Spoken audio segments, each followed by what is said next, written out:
around the globe in India, Malaysia, Sri Lanka, Philippines, Bangladesh, UAE.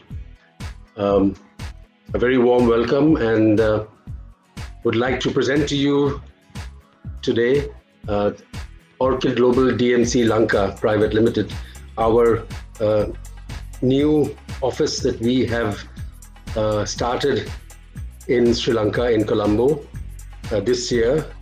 Visiting Sri Lanka, now you have a lot of different options when anybody is planning a holiday to Sri Lanka. You can start off with the cultural experiences. They have a lot of wonderful wildlife parks, national parks throughout Sri Lanka, and people come from all over the world to watch animals in these wildlife national parks. A lot of adventure there. You can go for a lot of safaris, jeep safaris. You have a lot of whitewater rafting as well in different places. You have a lot of mountainous regions, a lot of hill country tours. And of course, since Sri Lanka is surrounded by oceans and seas, you have plenty of beautiful beaches, and beach holidays are also very, very popular. Religious, definitely, since, as we said, the Buddhists, it's very important for Buddhism, and you have a lot of religious tours, the Buddhist trail as well as the Ramayana as well. So you have both of these for the religious sector. Students, you have a lot of students coming in from overseas, various environmental programs and things like that. So there's a lot of educational tours, plenty of luxury and boutique villas, which are mainly in the beach resorts. In fact, in those regions, you don't get too many, 3 stars. It could all be 4 and 5 star properties at the beach resorts. Destination weddings also, since you have such beautiful resorts, they also do provide a lot of facilities for destination weddings. And of course, Ayurveda and wellness holidays. This is something which is very popular in Sri Lanka and India, and it's in this whole region as such. So you have a lot of Ayurveda packages. Okay, we'll start off with some cultural highlights of Sri Lanka, and we'll start off with the sacred city of Kandy, which is a hill station, a mountainous city, and this was home to the Sinhalese kings, actually, from about 1500 to about 1800. And it is why it is so important is it is the site of the Temple of the Tooth. It is said that there is a special container holding the tooth of the Buddha in the city of Kandy. And that is why this city is very sacred. And it has been also given World Heritage status in 1988, after, when this tooth was discovered here, and they decided to give it World Heritage status. The next one is the ancient city of Sigiriya. I'm sure you've seen this rock formation in many pictures and photographs when you're looking at Sri Lanka as a tourist destination. And this place holds the remains of King Kasappa from the 5th century AD. And to reach the top of this mountainous structure, you have to climb steps, about 1,200 steps, which takes you to the top. And once you reach the top, you have a beautiful 360-degree view of the jungles all around. And this was also declared a UNESCO World Heritage Site in 1982. Then we move on to Anuradhapura, which actually was the first ancient capital of Sri Lanka. And it is still a sacred Buddhist religious center. It is about 200 kilometers north of Colombo. And it is said to have the most sacred Bodhi trees here in Anuradhapura.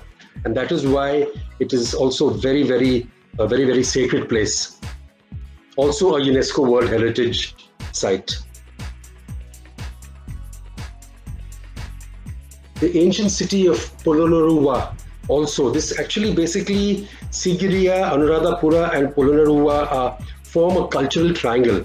So usually when people are going on this tour, they visit all three of these sites. This place became the second capital of Sri Lanka. So this basically is the cultural triangle of Sri Lanka, these three places, sites. Another site which is very important is the Dambulla Cave Temple. So this is supposed to be the largest and the best preserved cave temple on this island. It is about, for 22 centuries this has been there, this temple. So it's another very important site when visiting Sri Lanka.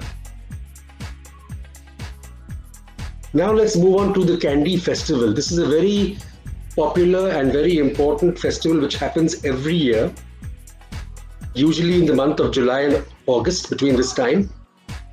And it lasts for about 10 days. And it's all the Buddhist festivals in Sri Lanka. And as you can see in the pictures, it features elephants and dancers, a lot of lights, jugglers, musicians. And this is a continuous festival which is going on for 10 days. Very popular for people, when they plan their visit and they, come around that time of the year. Going back to Bundala. Bundala National Park is, again, as you can see, known for the, migration, the migratory water birds. So while they're migrating, they visit Bundala National Park. And the highlight of this park is the flamingo. So if you visit Bundala National Park, you're sure to see flamingos over here. And this is about 245 kilometers southeast of Colombo. So Bundala is basically for birds, bird watching. Then we move to Minaria National Park. Again, as you can see here, largest known wild Asian elephant gathering at one place in the world. So there are a lot of firsts, if you see the different national parks, it's amazing. And you can see these, you can go through these jungle safaris by jeep. And the best time to visit this place also would be between May and September when it is dry. Now, Sri Lanka is also very, very famous for their hill stations. And as we know, in the colonial past, we had, the Britishers were here, the Dutch were here, and there are a lot of tea gardens in Sri Lanka. And, hill country holidays are very, very famous for the locals. During the summer, they go up to the hills, and of course, for the tourists who are visiting Sri Lanka. And we have selected a few of the most popular ones. Nuwara Eliya, and then there's Ella, then there's Kitugala and Adams Peak. So these are some of the very popular hill stations. And we'll start off with Nuwara Eliya. Now, Nuwara Eliya is also called the Little England. It's known as the Little England because it's got wonderful waterfalls. It's got tea plantations all around, bungalows, built right from the days of the colonial past. And its scenic beauty is really, out of this world. And they have little restaurants, and they've got pubs and bars and things. So it really resembles a little town in England. So that's why it's got its name. So this is also a very, very popular tourist spot. And as you can see in this picture, they've got trains, like the toy trains we have in India. The same way we have the small narrow gauge trains taking you up to the hill station. We move on to Sri Lankan Ramayan Trail, which is also a very popular, religious pilgrimage for a lot of Indians, a lot of the Indian mythology, which they follow, and they visit Sri Lanka, especially the places where Lord Rama visited and worshipped. So as you can see the photographs on the slide, there's some more photographs here as well. So these are some more pictures of your Ramayan Trail. And of course, to end, I would just like to say that Sri Lanka currently has about 1182 confirmed COVID-19 cases and only 9 fatalities. So they've done very well where controlling COVID-19 is. And they are looking to opening their borders very soon. The Sri Lankan Airlines is planning to commence their flights to Malaysia, Singapore, Australia, and India also is opening up as we've opened our domestic flights, and I guess in a short period of time, flights to international destinations will also start, and I'm sure Sri Lanka will be one of the destinations high up on the list, since they have managed to control COVID-19 very well.